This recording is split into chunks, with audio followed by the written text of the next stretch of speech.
Good afternoon. എനിക്കിന്ന് ഭയങ്കര ഹാപ്പിയുള്ള ദിവസമാണ്. എനിക്ക് ഗ്രീൻ ബെൽറ്റ് കിട്ടി. കഴിഞ്ഞ ബെൽറ്റുകളൊക്കെ കിട്ടിയപ്പം ഇത്രയും സന്തോഷം തോന്നിയില്ല.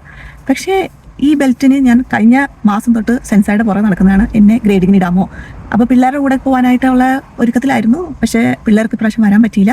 അവർ റെഡി ആയിട്ടില്ല. അതുകൊണ്ട് അടുത്ത മാസത്തേക്ക് വിടാമെന്ന് പറഞ്ഞു. അടുത്ത മാസം നാട്ടിൽ പോകാൻ എന്തായാലും ഇനിയിപ്പോൾ സെപ്റ്റംബറിൽ അവർക്ക് ചെയ്യാൻ പറ്റുള്ളൂ. അപ്പോൾ ഞാൻ ഓർത്തൊന്ന് ഞാനായിട്ട് ഒറ്റയ്ക്ക് പോയി ചെയ്തേക്കാമെന്ന് കരുതി.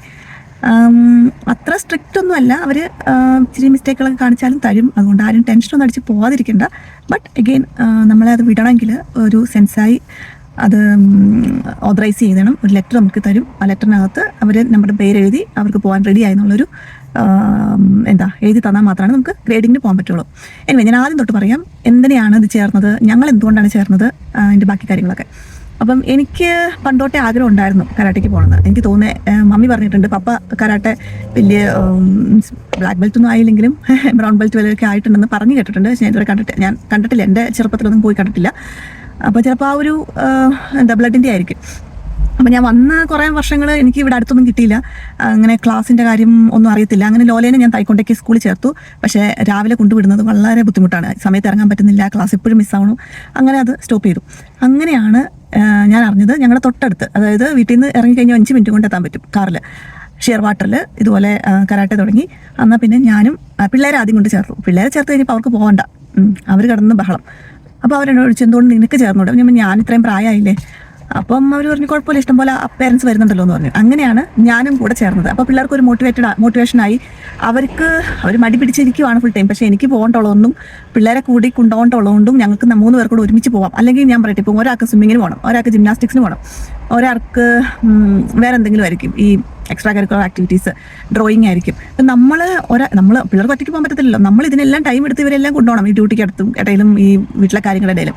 ഇതിപ്പോൾ എന്ന് പറഞ്ഞു കഴിഞ്ഞാൽ 3 പേർക്കും ഒരു ആക്ടിവിറ്റീസിന് പോവാം. ടൈം എന്ന് പറയുന്നത് ആരും ബുദ്ധിമുട്ടിക്കത്തില്ല. പിന്നെ ഒരു സ്കില്ല് പുതിയതായിട്ട് ലേൺ ചെയ്യാം. അപ്പം എനിവേ കഴിഞ്ഞ ബെൽറ്റ് വരെ ഞാനിതിനൊരു വലിയ സീരിയസ് ആയിട്ടൊന്നും എടുത്തില്ല. പക്ഷേ ഈ ബെൽറ്റ് കിട്ടാൻ ഞാൻ ഇച്ചിരി കഷ്ടപ്പെട്ടു. കാറ്റ പഠിക്കണം, അതുപോലെ നമ്മുടെ ബോഡി പൊസിഷൻസും കാര്യങ്ങളൊക്കെ. അപ്പോൾ കഴിഞ്ഞ ദിവസം എന്നോട് ഒരു സെൻസായി ഒലിവിയ എന്നോട് ചോദിച്ചു, നീ ബ്ലാക്ക് ബെൽറ്റ് വരെ പോകുമെന്ന് ചോദിച്ചു. അപ്പോൾ ഞാൻ പറഞ്ഞു എനിക്ക് ഇപ്പോഴും അറിയത്തില്ല. അപ്പോൾ എൻ്റെ ബോഡി ഞാൻ ചിന്തിക്കാതെ തന്നെ ഇതിനെ വഴങ്ങി വരുന്ന ഒരു പോയിന്റ് ഉണ്ട്. ഞാനിപ്പോൾ സൈക്കിൾ പഠിക്കുമ്പോഴാണെങ്കിലും കാർ പഠിക്കുമ്പോഴാണെങ്കിലും പഠിക്കാൻ കുറേ സമയം എടുത്തു. ഇതെല്ലാം എനിക്ക് പഠിക്കാൻ എല്ലാത്തിനും കുറേ സമയം എടുക്കും. ബട്ട് വൺസ് നമ്മൾ ആ പഠിച്ചു കഴിഞ്ഞ് കഴിഞ്ഞിട്ട് നമുക്ക് ചിന്തിക്കാതെ നമ്മുടെ ബോഡി അതിനോട് മെയ്വഴക്കത്തോടുകൂടി ചെയ്യാൻ പറ്റുന്ന ഒരു സ്റ്റേജ് എത്തും. നമുക്ക് ചിന്തിക്കേണ്ട, നമുക്ക് ഓട്ടോമാറ്റിക്കലി ചെയ്യാൻ പറ്റും. ഇപ്പോൾ നമ്മൾ പല്ലിയിക്കുന്ന പോലെ, നമ്മൾ കുളിക്കുന്ന പോലെ, നമ്മൾ അറിയുന്നില്ല നമ്മൾ സോപ്പ് എടുക്കുന്നത്, അടുക്കളയിൽ ചെയ്യുന്നത്, ചില കാര്യങ്ങളൊക്കെ നമ്മൾ അങ്ങനെയാണല്ലോ. അപ്പോൾ ആ ഒരു സ്റ്റേജ് എത്തിക്കഴിഞ്ഞ് കഴിഞ്ഞാൽ എനിക്ക് പറയാൻ പറ്റും ഞാൻ റെഡിയാണ്, ബ്ലാക്ക് ബെൽറ്റ് വരെ പോകാൻ റെഡിയാണ്. പക്ഷേ ബ്ലൂ ബെൽറ്റ് കഴിഞ്ഞ് കഴിഞ്ഞപ്പോൾ ഒരു കോൺഫിഡൻസ് ആയിട്ട് എനിക്ക് മുന്നോട്ട് പോകാൻ പറ്റും. കാരണം നമ്മൾ ഡോജോ എന്ന് പറഞ്ഞാൽ നമ്മൾ ഈ പ്രാക്ടീസ് ചെയ്യുന്ന സ്ഥലത്തിനെയാണ് ഡോജോ എന്ന് പറയുന്നത്. അപ്പം ഡോജോയിൽ നമ്മൾ ലേണിങ്ങിന് സാധാരണ പോകുമ്പോഴും നമ്മൾ ഗ്രേഡിങ്ങിന് പോകുമ്പോഴും നമ്മുടെ പെർഫോമൻസ് ഭയങ്കര വ്യത്യാസമാണ്. ഗ്രേഡിങ്ങിന് പോകുമ്പം നമുക്കറിയാം അതൊരു പരീക്ഷയാണെന്ന്. അപ്പോൾ പരീക്ഷയ്ക്ക് നമ്മൾ കുറച്ചുകൂടെ നമ്മൾ കാഴ്ച വെക്കുമെന്ന് എനിക്ക് തോന്നുന്നു. എനിക്ക് കുറച്ചും കൂടെ ഒരു ബെറ്ററായിട്ട് ഞാൻ ചെയ്തു എന്ന് തോന്നി എനിക്ക് ഇന്ന് ചെന്ന് കഴിഞ്ഞാൽ. ഇപ്പം പിന്നെ എങ്ങനെ ഇതിൻ്റെ കാര്യങ്ങളൊക്കെ എങ്ങനെയാണ്. അപ്പം ആദ്യം തന്നെ നമുക്ക് കിട്ടുന്നത് വൈറ്റ് ബെൽറ്റാണ്. അത് കരാട്ടയ്ക്ക് ചെന്ന് തുടങ്ങുമ്പോൾ തന്നെ കിട്ടുന്നത്.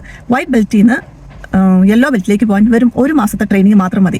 അവർ ഒരു മാസം എത്ര ക്ലാസ്സാണ്, 14 ക്ലാസ്സും കണ്ട് അറ്റൻഡ് ചെയ്ത് കഴിഞ്ഞ് കഴിഞ്ഞാൽ നമുക്ക് യെല്ലോ ബെൽറ്റിലേക്ക് പോകാം. അതെല്ലാവരെയും വിടും.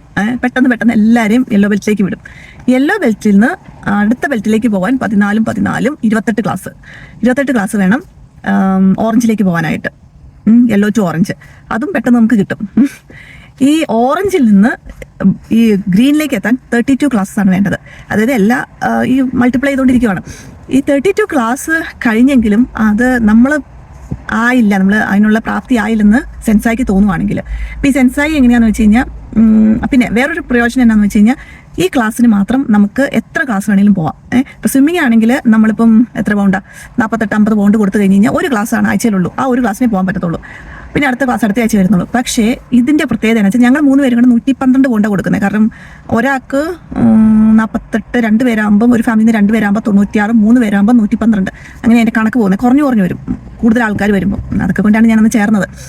എന്നിട്ട് നമ്മൾ എന്താ പറയുക, അപ്പം നമ്മൾ ആദ്യം ഏത് ഡോജോയിൽ, അപ്പം ഷീർവാട്ടറിലുണ്ട്, വോക്കിംഗ് ലെഷർ സെൻ്ററിലുണ്ട്, ഞാൻ പോകുന്ന സ്ഥലങ്ങളാണ് ഞാൻ ഈ പറയുന്നത്.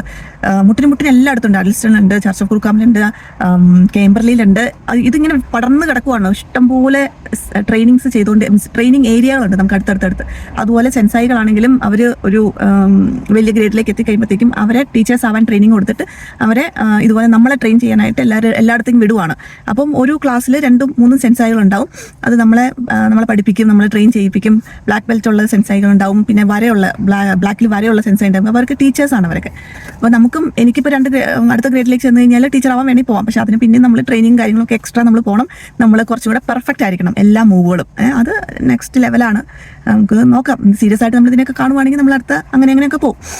പിന്നെ യെല്ലോ ആയി കഴിഞ്ഞ് കഴിയുമ്പം നമ്മൾ വാങ്ങിക്കേണ്ട കുറച്ച് സാധനങ്ങളുണ്ട്. അതിന് നമ്മൾ കുമാറ്റ എന്ന് പറയും. കുമാറ്റ എന്ന് പറഞ്ഞാൽ നമ്മൾ ഫൈറ്റിങ്ങിന് സ്റ്റാർട്ട് ചെയ്യുവാണ്. അപ്പോൾ ഫൈറ്റിങ്ങിന് വേണ്ടി നമുക്ക് പാഡ്സ് വേണം. നമുക്ക് ചെസ്റ്റ് ഗാർഡ്, ഇപ്പോൾ ഇത് ഞാൻ ചെസ്റ്റ് ഗാർഡാണ് ഇട്ടിരിക്കുന്നത്, പ്ലാസ്റ്റിക്കിൻ്റെ. അത് വേണം. മൗത്തിൽ വെക്കാനായിട്ട് മൗത്ത് ഗാർഡ് വേണം. പിന്നെ നീ പാഡുകൾ വേണം. കയ്യിലിടാനുള്ള പാഡ് വേണം. അപ്പോൾ ഇത്രയും സാധനങ്ങളുണ്ടെങ്കിൽ മാത്രമാണ് നമുക്ക് പെണ്ണുങ്ങൾക്ക്. ആണുങ്ങൾക്ക് ഈ മറ്റേ വേസ്റ്റ് പാഡും കൂടെ വേണം. അപ്പം ഇത്രയും സാധനങ്ങളുണ്ടെങ്കിൽ മാത്രമേ കുമാറ്റയ്ക്ക് ഇറങ്ങാൻ പറ്റത്തുള്ളൂ. അപ്പം അത് യെല്ലോയിലേക്ക് വന്നു കഴിയുമ്പോഴത്തേക്ക് നമ്മൾ വാങ്ങിക്കണം. പിന്നെ അതതിൻ്റെ ഞങ്ങളൊക്കെ വാങ്ങിച്ചത് അലിബാബ എന്നും പറഞ്ഞിട്ടൊരു ഓൺലൈൻ സൈറ്റിൽ. വലിയ വിലയൊന്നും ആയില്ല. എല്ലാവർക്കും കൂടി പോയി കഴിഞ്ഞാൽ 78-80 കൊണ്ട്. പിന്നെ നമ്മൾ ഓരോ പ്രാവശ്യം ഗ്രേഡിങ്ങിന് പോകുമ്പോഴും 35 pounds വീതം കൊടുക്കണം. അത് നമ്മുടെ ബെൽറ്റിൻ്റെ തുകയാണ്. ഇപ്പോൾ ഞങ്ങൾ 3 പേരും കൂടെ പോകുകയാണെങ്കിൽ 35 × 3 അത്രയാണ് കൊടുക്കേണ്ടത്. അപ്പോൾ തോറ്റു പോയി കഴിഞ്ഞാൽ പിന്നെ രണ്ടാമത് കൊടുക്കേണ്ട, ആ സെയിം ഇതിൽ തന്നെ പോവാം. പിന്നെ നമ്മൾ ആദ്യം ഏത് ഡോജോയിൽ പോയപ്പോൾ ഞങ്ങൾ ഷീർവാട്ടറിലാണ് പോയത്. അപ്പോൾ അവിടുത്തെ സെൻസൈ ആയിരിക്കും നമ്മളെ ഗ്രേഡിങ്ങിന് പോകണോ വേണ്ടോ എന്നുള്ളത് തീരുമാനിക്കുന്നത്. അതായിരിക്കും നമ്മുടെ മെയിൻ സെൻസൈ. പിന്നെ നമ്മളെല്ലായിടത്തും ഇങ്ങനെ പടർന്ന് നടന്ന് നമുക്ക് പോവാം, പ്രാക്ടീസിന് പോവാം. അതിനൊന്നും നമുക്ക് എക്സ്ട്രാ പൈസ കൊടുക്കേണ്ട. വ്യാഴാഴ്ച ഒഴികെ എല്ലാ ദിവസങ്ങളും എല്ലായിടത്തും നമ്മുടെ അടുത്തടുത്ത എല്ലാ സ്ഥലങ്ങളിലും പ്രാക്ടീസ് ഉണ്ട്. അപ്പം വെള്ളിയാഴ്ച ദിവസങ്ങളിലൊക്കെ ഞാൻ 2 എണ്ണം ഉണ്ട്, ബിഗിനേഴ്സും ഉണ്ട്, അഡ്വാൻസ്ഡും ഉണ്ട്. അപ്പോൾ ഞങ്ങൾ സാധാരണ എനിക്ക് ഓൾട്ടർനേറ്റീവ് വെള്ളിയാഴ്ച ഫ്രീ ആകുമ്പോൾ ഞാൻ ഇതുപോലെ 2 എണ്ണത്തിന് പോകും. അപ്പോൾ നമുക്കൊരു കാർഡ് ഉണ്ട്. ആ കാർഡ് ഞാൻ കാണിച്ചു തരാം. അത് ഈ കാർഡിൻ്റെ സിസ്റ്റമൊക്കെ അവർ തുടങ്ങിയിട്ട് ഇപ്പം 1 മാസം ആയുള്ളൂ കേട്ടോ. അപ്പം ഇതെനിക്ക് എൻ്റെ സർട്ടിഫിക്കറ്റ് കണ്ടോ, ഇതാണ് എൻ്റെ സർട്ടിഫിക്കറ്റ്. 6th ക്യൂവിലാണ് ഇപ്പോൾ എത്തിയിരിക്കുന്നത്. ഇനിയും കിടക്കുന്നു, ഫസ്റ്റ് ക്യൂവിലേക്ക് ഇനിയും കിടക്കുന്നു. 5 ബെൽറ്റ് ഇവിടെ കിടക്കുവാണ്. അപ്പോൾ ബെൽറ്റിൻ്റെ ഇത് പറഞ്ഞില്ലല്ലോ, അതായത് white, yellow, orange, green, blue, red, then brown. പിന്നെ ബ്രൗണിൽ നിന്ന് വന്നു കഴിയുമ്പോഴത്തേക്ക് ലൈനുള്ള ബ്രൗണോ, അത് കഴിഞ്ഞിട്ട് ബ്ലാക്ക്, അങ്ങനെ. പക്ഷേ ബ്രൗണിൽ നിന്ന് ബ്ലാക്കിലേക്ക് കയറാൻ നല്ല പാടാണ്. അതിൻ്റെ ക്ലാസ്സും അതിൻ്റെ ഗ്രേഡിംഗ് ഒന്നും നമ്മുടെ കൂടെയല്ല, അതൊക്കെ വേറെ ആൾക്കാരുടെ കൂടെയാണ്. അപ്പോൾ ഇതാണ് പുതിയ കാർഡ് എനിക്ക് കിട്ടിയത്. അപ്പോൾ എനിക്ക് ഇനി അടുത്ത ഗ്രേഡിങ്ങിലേക്ക്, അടുത്ത ബ്ലൂ ബെൽറ്റ് കിട്ടാൻ എനിക്ക് 40 ക്ലാസ് കഴിയണം. അപ്പോൾ ഈ ക്ലാസ് ഇങ്ങനെ നോക്കിയിട്ട് മാത്രമല്ല, 40 ക്ലാസ് 4 മാസം പ്രാക്ടീസ് ചെയ്യണം. അപ്പോൾ എനിക്ക് 5 ക്ലാസ് ഒരാഴ്ച ഞാൻ പോയി കഴിഞ്ഞാൽ ഈ 40 ക്ലാസ് ഫിനിഷ് ചെയ്യാനായിട്ട് എനിക്ക് എത്ര നേരം വേണം? അതൊക്കെ അങ്ങനെ വേണമെങ്കിൽ ചെയ്യുന്നവരുണ്ട് ഇഷ്ടം പോലെ.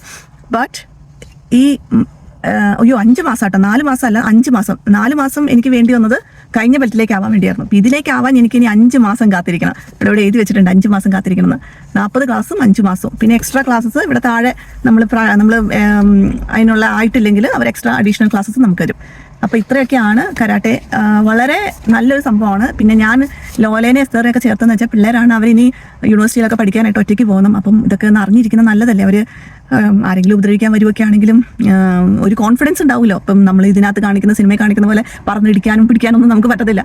ആകെ നമുക്കുള്ളത് ഒരു ചെറിയ കോൺഫിഡൻസ് ഉണ്ടാവും, എന്തെങ്കിലും ചെയ്യാൻ പറ്റും എന്നൊരു കോൺഫിഡൻസ്. അല്ലെങ്കിൽ just something is better than nothing. നമ്മുടെ ആത്മവിശ്വാസം കൂടാൻ വേണ്ടിയാണ് മെയിനായിട്ട്. പിന്നെ ഡിസിപ്ലിൻ, കോൺസെൻട്രേഷൻ, അങ്ങനെയൊക്കെ ഒരുപാട് കാര്യങ്ങളുണ്ട്. പിന്നെ അതൊരു സ്കില്ലാണ്. നമ്മൾ കാർ ഓടിക്കുന്ന പോലെയും നമ്മൾ സൈക്കിൾ ഓടിച്ച പോലെയൊക്കെ നമ്മൾ പഠിച്ച സ്കില്ലില്ലേ, അതുപോലെ ഒരു സ്കില്ല് നമ്മൾ പഠിച്ചിരിക്കുക. അതും നമുക്ക് നല്ലൊരു എക്സസൈസാണ്, നമ്മുടെ ബോഡിക്ക് നല്ലതാണ്. നമുക്ക് ഈവൻ ഒരു നല്ല ഹെവി എക്സസൈസ് കഴിഞ്ഞ് കഴിയുമ്പോൾ നമുക്ക് കിട്ടുന്ന ഒരു ഫീൽ ഗുഡ് ഉണ്ടല്ലോ, നമ്മുടെ ആ ഒരു സെറട്ടോണിനും പിന്നെ നമ്മുടെ ഗുഡ് ഹോർമോൺസ് ഒക്കെ റിലീസ് ചെയ്തിട്ടുള്ളത്. അങ്ങനെ എല്ലാം കൊണ്ടും നല്ലൊരു സംഭവമാണ്. ഞങ്ങൾ പോയതുകൊണ്ടല്ല, പക്ഷേ ഇത് നല്ലതാണ്. ഇത് എനിക്ക് തോന്നുന്നത് ബ്ലാക്ക് ബെൽറ്റ് ഒക്കെ ആയി കഴിയുമ്പോഴത്തേക്കും നമുക്ക് ആ ഒരു നമ്മൾ ക്യുമാറ്റെ പോകുമ്പോൾ നമ്മൾ ഫൈറ്റാണ് നമ്മൾ ചെയ്യുന്നത്. അപ്പം നമുക്ക് ആ ഒരു ലെവലിൽ നമ്മൾ ഫീൽ ചെയ്യും, നമുക്ക് ഫൈറ്റ് ചെയ്യാൻ പറ്റും എന്നുള്ള ലെവലിലേക്ക് നമുക്ക് ഓരോ ബെൽറ്റ് കഴിയുമ്പോഴും നമുക്ക് ആ ഒരു ഫീലിംഗ് കിട്ടിക്കൊണ്ടിരിക്കും. അപ്പോൾ അതുകൊണ്ട് ഇത് ഫൈറ്റ് ചെയ്യാൻ പറ്റത്തില്ല എന്നൊന്നും ചിന്തിക്കേണ്ട. ഇതെല്ലാം സ്ലോലിയാണ് ബിൽഡപ്പ് ചെയ്യുന്നത്. ഇപ്പം ഞാൻ പറഞ്ഞില്ല, എത്ര ക്ലാസ് കഴിഞ്ഞിട്ടാണ് ഞാനിപ്പോൾ ഈ ബെൽറ്റിലെത്തിയത്. അപ്പം ഇനിയും ഇതിൻ്റെ ഇരട്ടി ക്ലാസ് കഴിഞ്ഞാലാണ് എനിക്ക് അടുത്ത ബെൽറ്റിലെത്താൻ പറ്റുള്ളൂ. അതിങ്ങനെ അപ്പം നമുക്ക് അത്രയും ട്രെയിനിങ് കിട്ടിക്കൊണ്ടിരിക്കുകയാണ്. നമ്മൾ അത്രയും ഇങ്ങനെ മിനുക്കി നമ്മളെ പൊന്ന് ഒരുക്കി റെഡിയാക്കുന്ന പോലത്തെ ഒരു പരിപാടിയാണ്. അപ്പം അത്രേ ഉള്ളൂ കരാട്ടെ. എന്തെങ്കിലും സംശയം ഉണ്ടെങ്കിൽ മെസ്സേജ് അയക്കുക. അപ്പം ഞാൻ പറഞ്ഞുതരാം എന്താണ് ചെയ്യേണ്ടതെന്നുള്ളതും എവിടെയാണ് ചെയ്യേണ്ടത്. എൻ്റെ സെൻസായുടെ പേര് അസ്മത്ത് എന്നാണ്. അപ്പോൾ ഞാൻ പോകുന്നത് JKR എന്നും പറഞ്ഞിട്ടുള്ള ഒരു കരാട്ടെ ഗ്രൂപ്പിൻ്റെ കൂടെയാണ്. പക്ഷേ ഒരുപാടുണ്ട്, ജൂഡോ ഉണ്ട്, തായ്ക്കൊണ്ടോ ഉണ്ട്, ഇഷ്ടംപോലെ വെറൈറ്റീസ് ഓഫ് ഈ മാർഷൽ ആർട്സ് ഉണ്ട് നമുക്ക് നമ്മുടെ ചുറ്റും. നിങ്ങൾക്ക് ഏതാണെന്ന് വെച്ചാൽ ഇഷ്ടമുള്ളത് നിങ്ങൾ ചേർന്നില്ലേലും കുഴപ്പമില്ല. ഞാൻ ജസ്റ്റ് പറഞ്ഞെന്നുള്ളൂ, ഞാനത് പോകുന്നുണ്ട്. അതുപോലെ ഗ്രേഡിങ് കഴിഞ്ഞ് വന്നതിൻ്റെ എക്സൈറ്റ്മെൻറ്റും കൂടി ഉണ്ടല്ലോ. ശരി, എന്നാൽ ബൈ.